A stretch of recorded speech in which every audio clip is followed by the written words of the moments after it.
So our gospel this morning is the story of Bartimaeus.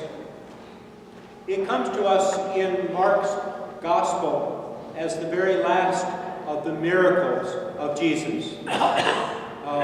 From Jericho, he is going to be journeying up to Jerusalem, and there he will die.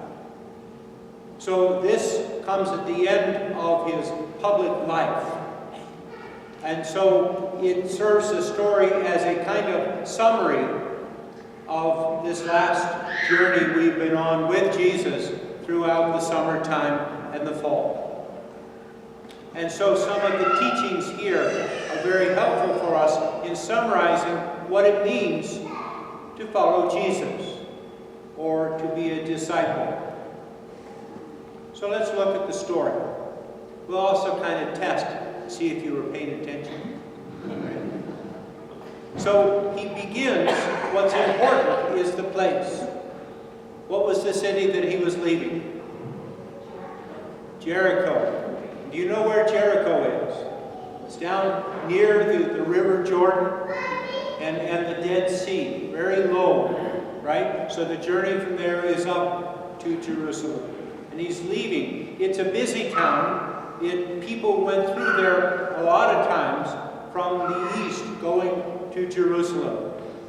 So we have this road, and you know it must be pretty dusty. And Bartimaeus is sitting there as a beggar, right? He's a beggar. So the story goes on and says that he learns that Jesus is coming. And so he calls out. He says, "Son of David." He's the first person to use that title for Jesus. It means Jesus, the Messiah, the promised one. He calls out, "Son of David, have pity on me. Mercy, have mercy on me." What does that mean? It's important. How do I know it's important? Because in the story, it's told 2 times. It's repeated, which means pay attention, right? Have pity on me. In other words, his attitude was one of openness and need. Jesus, I need your help. I don't earn it, I don't deserve it, but I need your help. And I know that's what you will. He knew that by what he said. Now the people who are around him, their first reaction was to say to him, "Be quiet. Shut up." Why? Why would they say that? Well, we have to remember back in those times, if a person was blind or sick or whatever, it was because of sin. Do you remember in John's Gospel, the story of Jesus healing the blind man? It begins with the apostles asking Jesus, who sinned, this man or his parents? Which? Right? There's just that assumption that he's blind because he's a sinner. And so they're saying to him, "Be quiet, you're not important. You've not earned him. He's too important for you." Right? So they're discouraging him. But then Jesus stops and he says, "Call him, tell him to come." Immediately those people around change their story, right? Now it's, "Hey, come, Jesus wants to see you." You know, right? And so we're told all of these details are important. So what's next? We're told he takes his cloak and he throws it aside. Now the cloak is an important thing. In those days, they did not have any disability pay. So he was begging, that's all he had. Probably did not have a home. In fact, almost certain. So the only way to stay warm when it was cold was this cloak. Him throwing it aside was a sign of great trust in Jesus. And then also the beggar would sit there with the cloak on him, but also nothing there. He was throwing that away too. His old life was gone. He sprang up, we're told. You've seen art, right? He does not spring up. Blind people do not do that because they're uncertain, they cannot see. But he sprang up full of confidence, and he comes to Jesus. Now, Jesus asks him the question. Do you remember last week we talked about Jesus asking questions? And they're all to Bartimaeus, but also to us. Jesus' question, what do you want me to do for you? Now, it would seem obvious. I mean, Jesus is standing there looking at a blind man. Yeah, I know what he wants. But if you think so, you're wrong. Because what his reply was, the rest of the story, was not, I want to see. It's, I want to see you. Jesus, I want to see and follow you. And if I'm blind, I cannot. Help me to see you. So we look back then at other stories where Jesus asked first that rich man and then the two disciples, what do you want? And all of them were kind of selfish answers. Not Bartimaeus.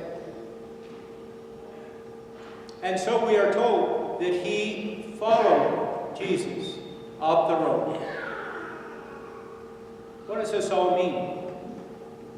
Well, anytime we have a story, of course, we are the people. Each person there, that's us. So let's start with this crowd of people who are around our blind man.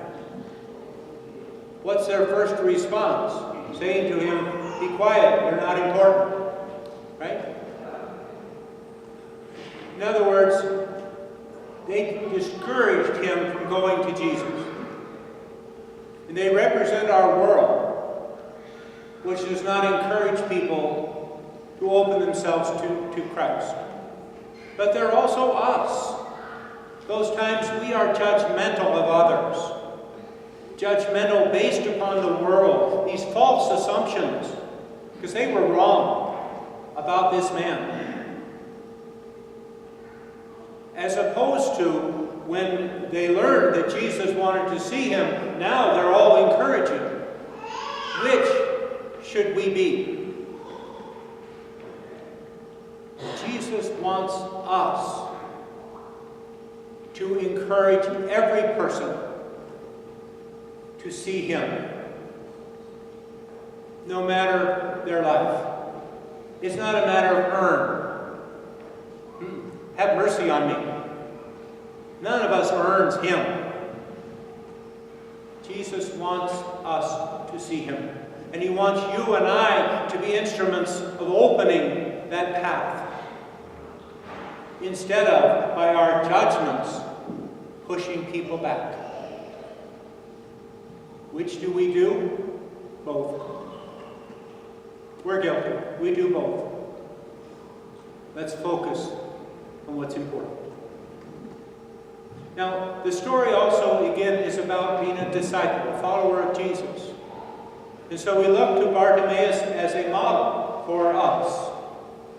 First of all, his trust in God. Second is his openness to the grace of God and his need for God's help. Third would be his eagerness. He jumped up, right, and ran, as much as a blind person can, to Jesus. He made it clear what he wanted. I want to see you. I want to follow you. And he did. How do we know that he did? Well, 30 years later, Mark remembers his name. How would you know his name? Except he was a follower. For sure.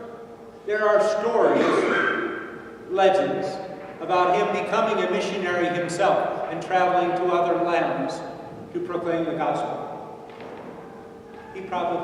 They are true. So he becomes for us a model of what it means to be a disciple. To place our trust in God, to acknowledge our unworthiness, to open our hearts to receive Christ, to seek to see Christ every day, to follow him with all of our life.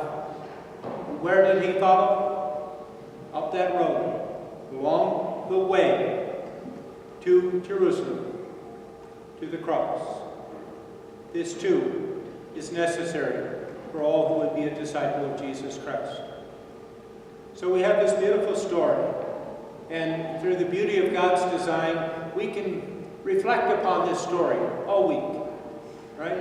Think about this man, Bartimaeus, who the people around him and the world around him said, "You have no value." And yet he's the one who led them and who leads us to Jesus Christ.